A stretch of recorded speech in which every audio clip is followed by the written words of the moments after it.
Very good morning to Guyana. This is Joseph, and I have been commenting a bit on things that are happening in Guyana that are kind of here, there, and everywhere. So I've been getting some comments on some of my videos that I did, and one is from a very good friend of mine. And he's asking me to recognize, and I'm reading here, Burmese contracts that I had and the fight that I had with someone at the regional office in Region 6. And I'm actually grateful for this opportunity to say what that is. So, for the people in Burmese that probably know me, I was a contractor from somewhere around 2009. Well, I worked for contractors somewhere around 2009. That is after I left a few other things like working with government and then doing shrimps and fishing projects. And then I started up my own company in 2012. So those were years when I was like more PPP kind of. And not that PPP did anything to help me get contracts. In those days, it was just you do what you had to do. It was a little bit more simple. As a matter of fact, when I said simple, it wasn't like, contract was a big thing. It's like you had to be qualified, you had to get all everything right. It's not like fly by night kind of thing. Because remember, there was a system about how contracts are being awarded. A really detailed, structured system. That has eroded. That has eroded over the PPP years, and there was a period actually when they tried to get it right. And then APNU came. And APNU made a total mess of that thing. And before I get to this thing here, I'm going to tell you, as I'm here, I'm going to tell you what I remember. So, yes, PPP had its people who they selected, kind of. And in those days, there were probably in Burmese about 40 contractors. And we, like me, I did mostly like buildings, repairs and stuff like that. Not an extreme. I actually, I did build just one house for police in there. I remember. But mostly it was like repairs. So let me get back to this Burmese contracts. So I think my friend is supposing that because of this big contracting that happens right now where you, if you're PPP, then you get contracts and that is all good. And all the people that get contracts are kind of connected in some form or the other to the PPP government. And I don't think it's racist either, because while I think it's more like pro-PPP, which supposes that more Indians would be more pro-PPP, so more Indians would be getting contracts at this point. That is what I'm saying. But I'm sure if there are black people that are willing to be a part of PPP, they will get contracts, and they do get contracts. So I don't think it's racist. And I would even brand PPP racist at all. And I'm being truthful here. And you know why? It's all about money. It's not about race. Who cares what color you really have? The race thing, it's almost over. but we just come back to it when we get to voting and election stuff. So yes, my friend here is Hussein is saying that I don't know what should I say about Burmese contracts, but I think he's referring to a fight at region office. So I just want to clear that up, that fight thing. Yes, I was involved in a fight. I was actually the agitator in that fight. Why did I fight? Next story. So I was at some point involved in AFC to the point where I became their secretary in the Region 6 for AFC. And then that was my quest to find common ground with truth, with right, with everything good. I never found it in PNC. And PNC and PPP are the same things. And whilst PPP was good in the early days, as long as Chetty was alive, we quickly saw how that turned out to be when Bharat started holding the reins of power. And that started happening in the late 90s and early 2000s. And we could see, I think I did mention, maybe I didn't, about some corrupt deals that happened. But I'm getting back to the fight at the region office. So Nigel Hughes was a very popular guy and he's a politician. I think he's the leader for AFC right now. So I consider him really, really nice, soulful guy. At least that's what I did then. And so he came to a meeting in Letterkenny, Bloomfield, that was Lancaster. And I was part of that meeting. And I met this guy, Mitchell McBean. And I like calling names, you know what? Because names make truth sound truthful. I don't have anything to hide. So I met Mitchell McBean, as a matter of fact, and he was crying out that he campaigned for AFC and they did a lot of work. And they were never paid, and AFC never looked back at them. So, like I said, I was a contractor since 2012, so this was probably about 2015, 2016, someplace. And so I went to McBean's home one day. I actually was driving, and I just said, let me pay this guy a visit. So I called him up, and I was kind of like sympathetic, because he was saying that, things are not so good. And the people in Lancaster, where he lives, I think it's just after Manchester going up that way. I'm not sure if it's Alveston, but I think that was what it is. So I went to his house and I met him, and so I told him that, we were talking and all kinds of things, politics and shit, So I'm like, I gave this guy like $10,000, and I said, you can have that and, make yourself comfortable. Over time, I assisted this guy to become a contractor.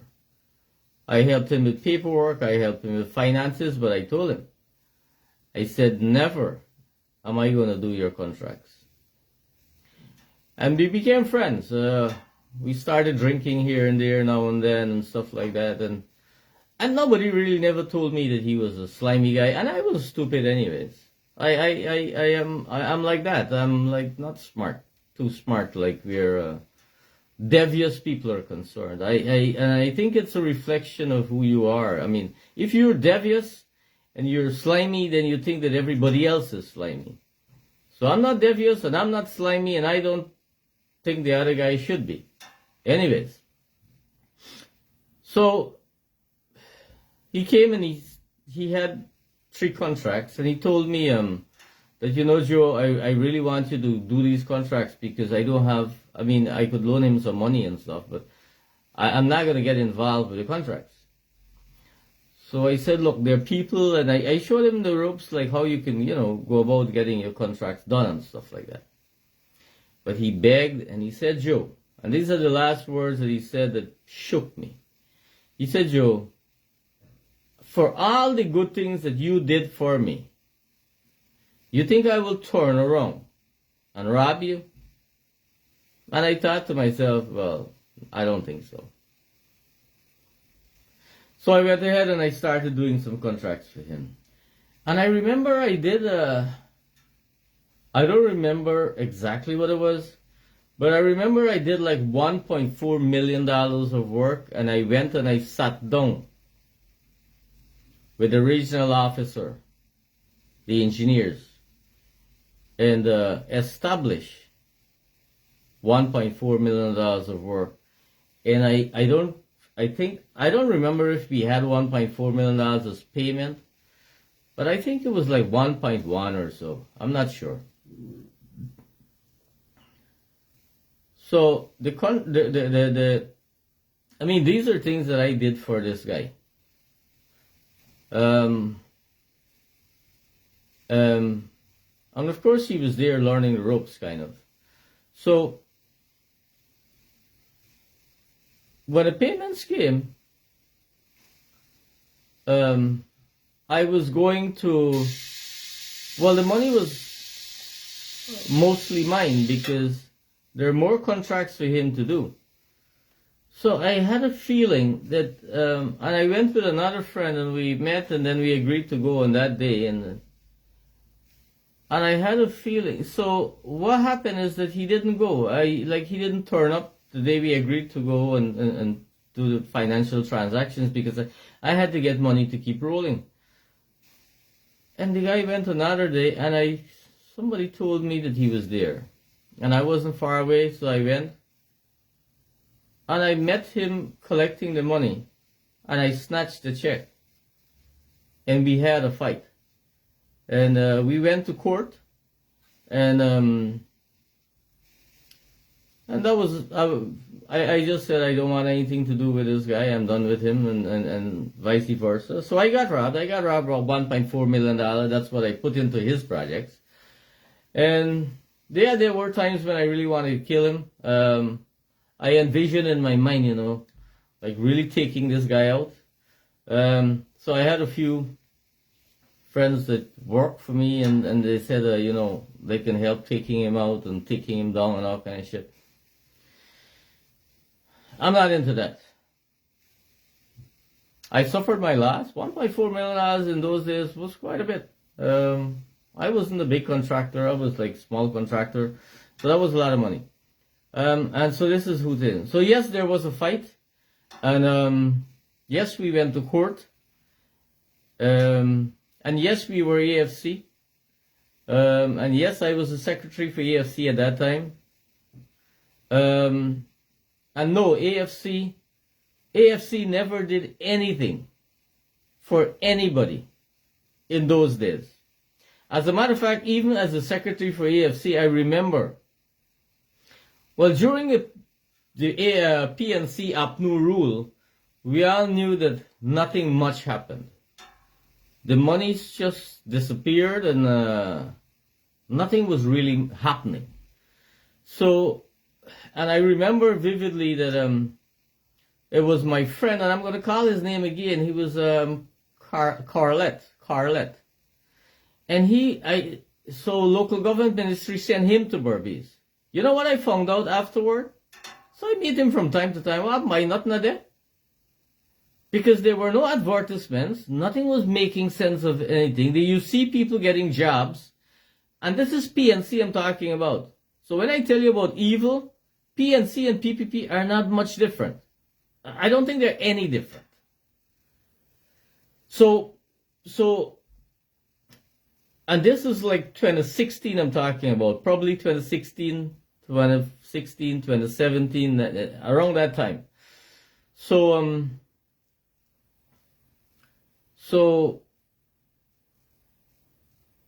we went to court and all that. That was finished. Yes. So you know what I found out? That this Corlett guy used to take contracts, like whenever bills are made and stuff like that, and the decision to award contracts, it used to be given to PNC people only. And then I had discussions with PNC friends and PPP friends. I mean, Indian friends and black friends then, whatever. Contractors. And I realized that that is how it was. And I was really pissed. And I did tell EFC people, you know, this thing is not happening how it should. All the principles are just breached. And they couldn't say anything.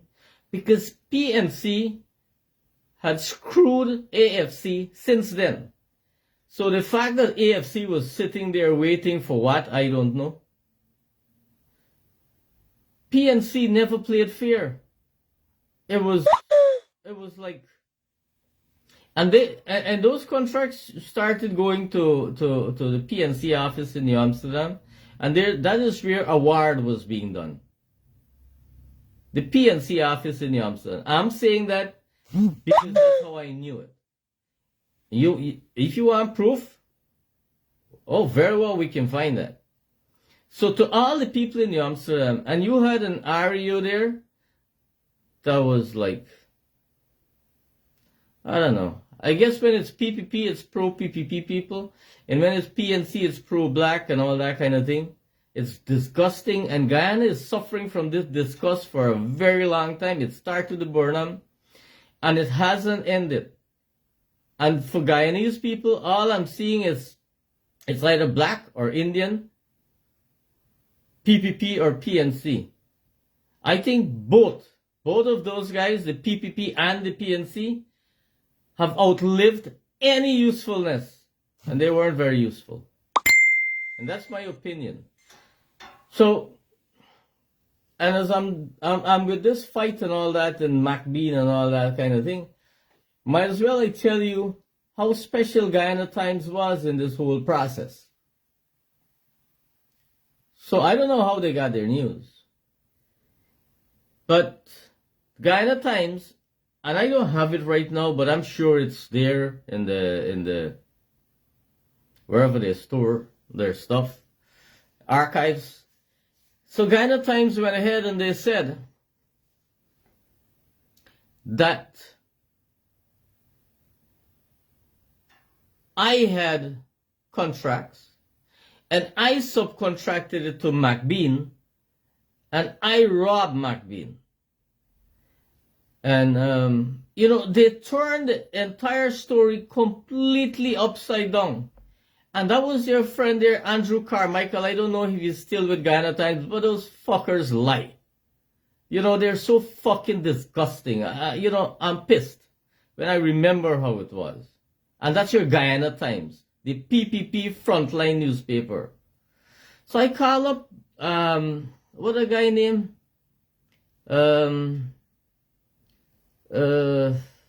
Andrew Carmichael. And I said, buddy, usually we take a little drink. And we did a few times before. It's somebody I know. I said, what's happening here? And you know what he told me? He didn't have much to say. But it's like he couldn't do anything about it. He had to write as instructed. Why he had to write as instructed? Because of the same thing I'm doing today, I always did. I always spoke the truth, and the truth is never aligned with PPP or PNC. And in those days, and let me tell you something, where corruption is involved, the PPP and the PNC are partners. I want to tell you about a story where, I hope I'm not boring Guyanese. I want to tell you about a story when, so just around the same time, I used to be cleaning canals for government. That's 66 Creek to be exact. And I wrote to Kaishore News in a letter saying that that is during the PNC UPNU time period, because Granger was touting this thing, that we are gonna have all kinds of preserved nature and all that, and it was illegal to spray canals with glyphosate and gromazone because we know what it does. It hurts the topsoil. And then the canal starts falling in and all that kind of thing, and we know that.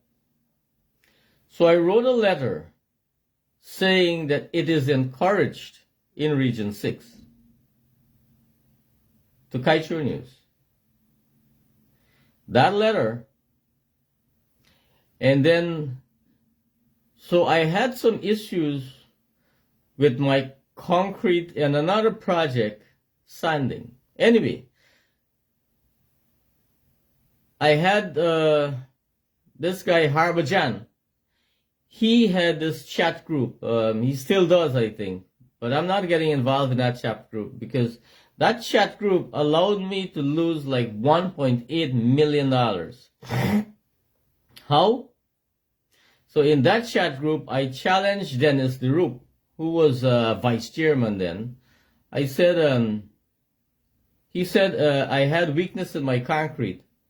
That is at Bushlat Secondary School. I did the entire floor, lift the building, blah, blah, blah.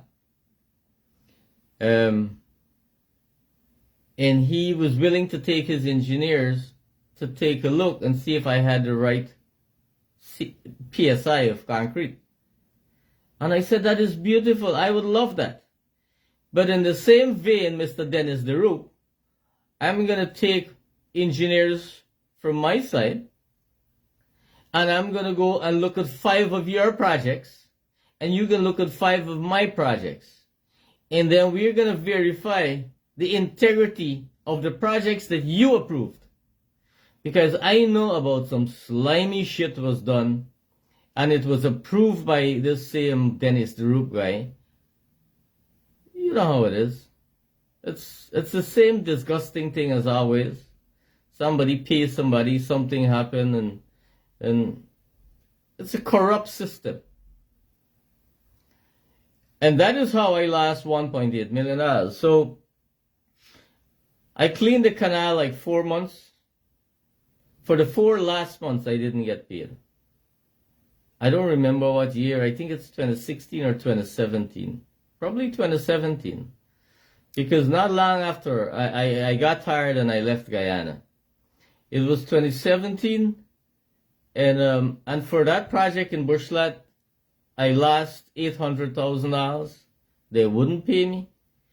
And I can challenge anybody to go and still take a look at that project. And I can name a few projects. If it's discussed with me, I can name a few projects that the same vice chairman, Dennis DeRoop, approved. That are real slimy and real, no good concrete. They're probably disintegrated by now. And that's a challenge I'm doing. And yes, so they didn't pay me like $800,000 and then about $900,000 for the canals for 4 months. I went to Georgetown. I met people. I spoke to people in the ministries. But it is what it is. I guess they and it's all because when you speak truth in Guyana, you're cornered. And it's not PPP or PNC. PPP would like you to think that their enemy is PNC. That's a lie. PPP has no enemies in PNC. PPP, our enemy right now, you know who? Muhammad. And any person, and let me tell you something, again, I'm not political, I have no interest in politics, but I'm disgusted about lies and untruths and the public secrets that we have in Guyana. It's like everybody know the thing is a lie, but it's not. And before I leave you guys, I have a great Guyanese. It's Dr. Christopher Phekni. I don't know if he would have wanted me to say that, but It's a comment he made, and his words ring true like really, really soulful. He said, and I'm reading here right now from my computer. So it says, Guyana, it says, so it's one of my videos that I did in customs, tariffs, and the politics of prosecution. In today's Guyana, the truth no longer hides in shadows. It stands in plain sight, cloaked in silence, imitations and double standards. Cloaked in silence. So Guyanese, if we are going to keep shutting our mouths up, seeing truth, bending our heads like ostriches and pretending that it's not there, then we are going to create a future for our children like Chavez created for those people that worshipped him 30 years ago.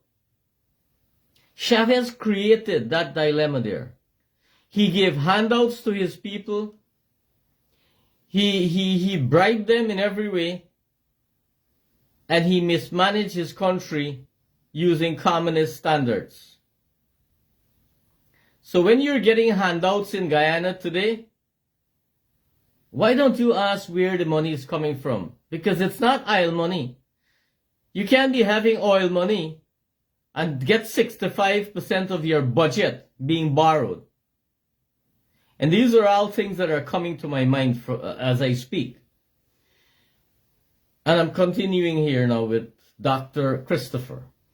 Tariffs and customs duties, once tools of national development, have become weapons in the hands of the powerful. Weapons in the hands of the powerful. And I think he's referring here to the Mohammed fiasco. They are selectively enforced. Selectively enforced. Like, so with PPP and Bar Jagdeo, the sheriff outfit is his outfit. You know, they're friends. So, sheriff can bring anything in. Just like Muhammad, they were friends. So he could have brought anything in. But now that they're not friends, everything shifts. So whilst tariffs and duties, it's a structure that is designed to equitably, equally bring benefits to your country for development. Here it's used as a tool by Bar Jagdeo. They're selective, and that guy pretends like he don't know shit. Can you believe that? There's nothing that happens in Guyana without Bar Jagdeo knowing. I mean, nothing major. Anytime there's numbers like 500 million going up, any projects like that, he is very aware of it. I mean, there was a time when he used to deal in 100 million. I think that time has passed. I think his numbers, like to get involved, is like 500 million. A major investment, like the Chinese investments and stuff like that. People who have a lot of money, you can meet Bar Jagdeo when things will happen. Ask the Chinese, ask Sue. That's it. You want to do business, ask Sue. And I'm not saying that. Sue said that. But Bar Jagdeo didn't hear that. Anyway, I'm not hating Bar Jagdeo. I'm going to tell you why I love the guy. The guy is Burnham himself. He has an opportunity to do what he thinks is best for himself, and that's what he did. And he's got that opportunity because we gave him that opportunity. I'm going to continue with Dr. Christopher here. They are selectively enforced, wielded not to protect the economy or strengthen the nation, but to punish dissenters and shield the politically connected. What should be a fair system has been distorted into a mechanism for control. Is Bart hearing this? I wish if he did. Because Guyanese are not stupid any longer. And I'm sure that this guy, whilst he's willing to say it in English language, every Guyanese knows this.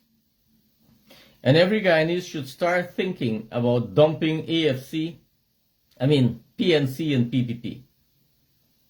It's about time you think about it. And I'm sure with enough faith, good things will happen. Guyana's public secrets are no longer secrets. Public secrets are no longer secrets.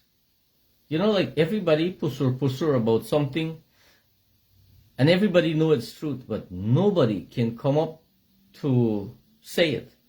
And the truth is, I really admire Guyanese now, because I'm seeing many Guyanese are bold enough to say their truths and say it fairly and squarely.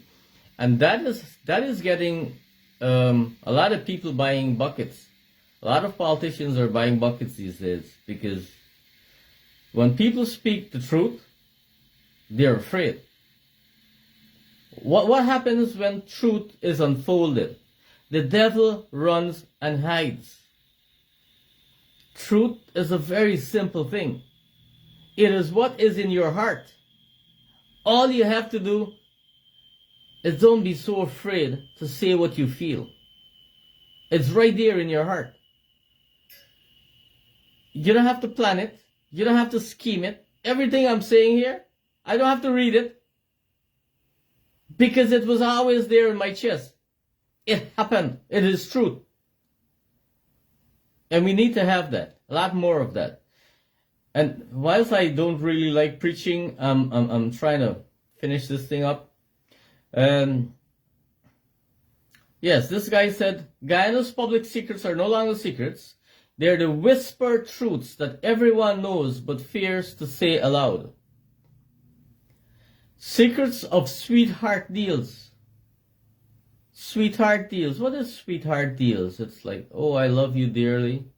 Like, something comes to mind. So I remember Bobby Ramroop, the building that he bought from Bar Jagdeo. And Bar Jagdeo spent hundreds of millions of dollars fixing it, and then he sell it for a fraction of the amount of money. A sweetheart deal. So he used taxpayers' money to fix the building and then sell it for less than he spent on it. That's a sweetheart deal. And who lost? Guyana. Who knows that? Guyanese know it. Who's saying it? Nobody. That's how stupid we are. So to the guy that thinks he cannot say things, the little guy, the guy who goes to work, goes back home, have a beautiful family, takes care of his shit, is not going to put himself out there, you have one opportunity. And you know, it's a dilemma for Indian Guyanese too. And I'm saying Indian Guyanese because I'm saying Indian Guyanese. It's a great dilemma for them. They don't have much of a choice. They know that the PPP government is not doing everything right, especially the educated Guyanese today. They know how disgusting everything is, how corrupt it is, and the people that would have grown up with, you know, this religious background and all that, they know truth and they know lie and they know evil and they know corruption and they know everything. But they don't have an alternative. Why do you think Bharat hate Muhammad so much? Because he's thinking that, you know, PNC, whilst he's talking bad about PNC is not a threat to Bharat Jagdeo. Never is, never would be, never was. PNC is PPP's blessing to stay in power. I know that. Guyanese, we have to make a shift. We have to shift from this whole thing. That is the game there. The game there is Batak PNC a little bit, let them look like opposition.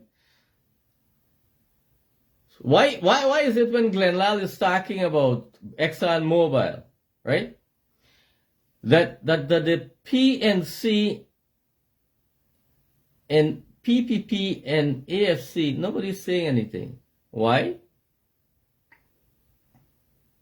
Because they all collect from the same source. It's a public secret. That's a public secret there.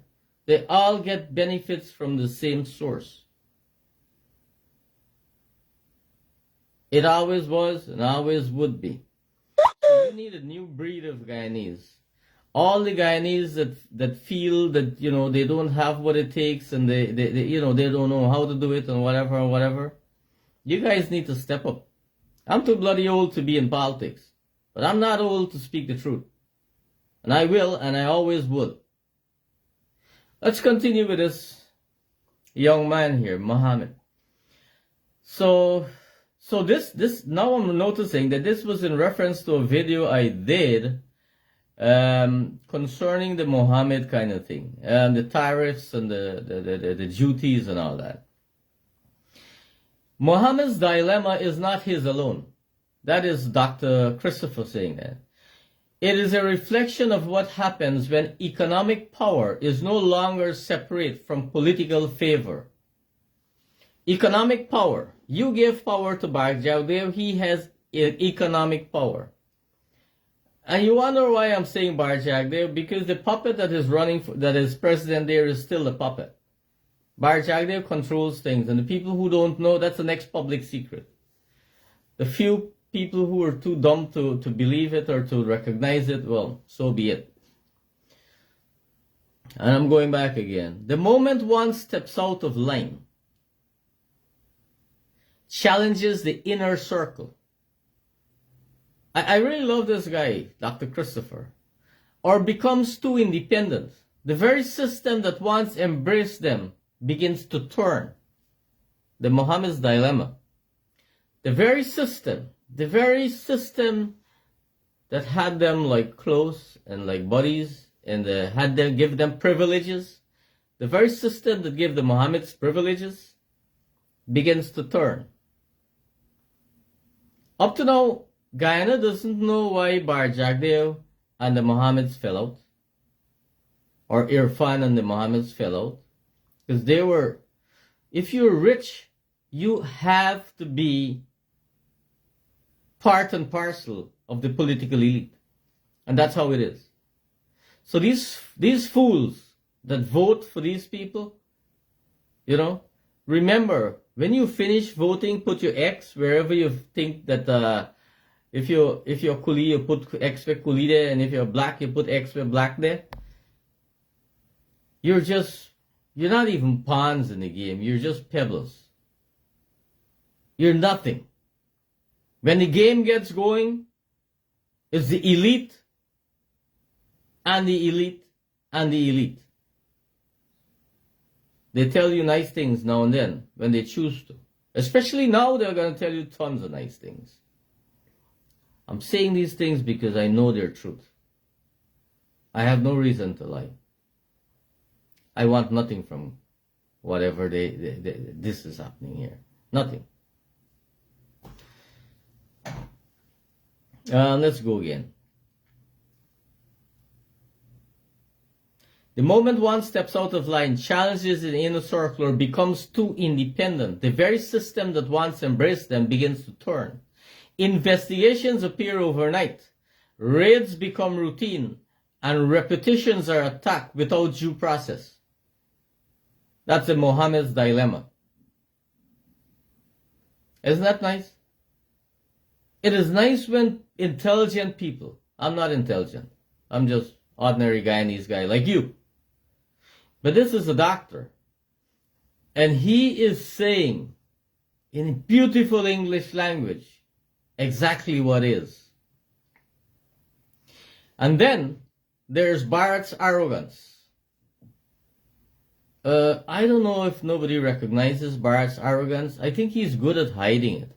But if you have a one-on-one with Barjagdev and you piss him off, you ask the people in the Central Committee and whoever is in his inner circle, or at Freedom House. Barjagdev is so arrogant that when he walks into Freedom House, everybody shut them out. Ask Donald Ramutar. Everybody shuts up. It's like, oh, careful. The big dog is here. That's the level of arrogance that guy has. And you know why? Talk to people. Guyanese, talk to Guyanese. Everybody has a friend somewhere. Talk, you know. He's arrogant. He might look nice on TV. He's arrogant. He's distasteful and disgusting. He's not different than Burnham. And I'm saying that over and over again. And one day you'd get it through. We will realize it. As for his tomorrow, and we're talking about Bar Jagdeo's arrogance. And then there's Bar Jagdeo arrogance, and the kind that only grows in the absence of accountability. The de facto leader, unelected and unrestrained, speaks and acts as though he owns the future of every citizen. But history has taught us something vital. History. Those who rise through manipulation and fear are often the first to fall when truth and justice rise up. And Guyanese, it is up to you to stand up for truth and justice everywhere you can. I'm not telling you to go in the streets and do stupid things. Believe in your own mind, but your own conscience is telling you. I'm not even telling you to believe me. Believe you. Believe your conscience. Believe your truth. Believe whatever, because there are many things that are done. Like you see a whole lot of projects and stuff going on right now. But that is a camouflage for other things that are happening behind the scenes. I mean, some of those projects are absolutely necessary, but a lot of them are to create a spin-off effect so that people feel so happy and they see so much progress. But where does the government get money from? And I'm writing this down now. So you know, the next time we talk, I'll tell you where government gets money from, how they get money, and the whole thing. Government money. So, and this guy is saying, as for his tomorrow, it is unwritten. I'm not even so sure about that. I know it's written. But it will not be shaped by oil deals, PR campaigns, or control of institutions. It will be shaped by the people. And when the people have had enough, when Guyanese have had enough of the Bar Jagdeos and the Burnhams, when the scales tip toward truth. I remember how Chetty fought tooth and nail. And you know, there are a lot of Indians that think they're still in a Chetty fight over Burnham. That is so flawed, man. Both Chetty and Burnham died a long time ago. This is Burnham number 2, wake up, Bar Jagdeo. No shadow government can escape the light. And these are very deep thoughts. It is saying that people, when they are conscious and they're knowledgeable and they're aware of all the evils that are taking place, change will happen. That's all they're saying. Change will happen. This is not a political moment. It is a moral reckoning. I would just add to that a little bit, and this is Dr. Christopher saying that. It's a moral reckoning. I wouldn't say it's a moral reckoning only. I say it's a karmic account. You cannot borrow and don't pay back. Look at your lives. Look at our lives. Look at every life. You borrow, you pay back. Jesus Christ, one time I remember him saying, it is not so much the guy that does evil things. if you think evil things, it is a karmic record. If you process information that allows for evil to be the outcome, it is already a karmic record. Because truth doesn't happen on the ground. Truth starts at they have a word now they call quantum. Truth starts at a quantum level. Truth starts at a level of thought. The place where a thought comes in, and then you do the evaluation. Is this right, wrong? Is it going to serve the best interests of all involved? Or is it for me? And then conscience stepped in and said, if it's for you alone, it's not good. If you're the leader, you have actually entrusted yourself as the honorable person that's going to benefit every other person. I mean, it's so simple. But truth starts and evil starts at that same quantum level. And maybe I can go on and say other things about truth and God, but my mind tells me we shouldn't shift. So, and finally, in this comment, Dr. Christopher is saying, we must stand not only against corruption, but against the systems that allow it to thrive. We must fight for transparency, justice, and a Guyana where no citizen is above the law, and no citizen is beneath its protection.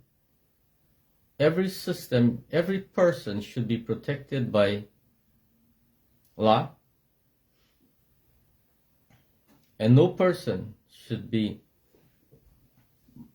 able to live above the law.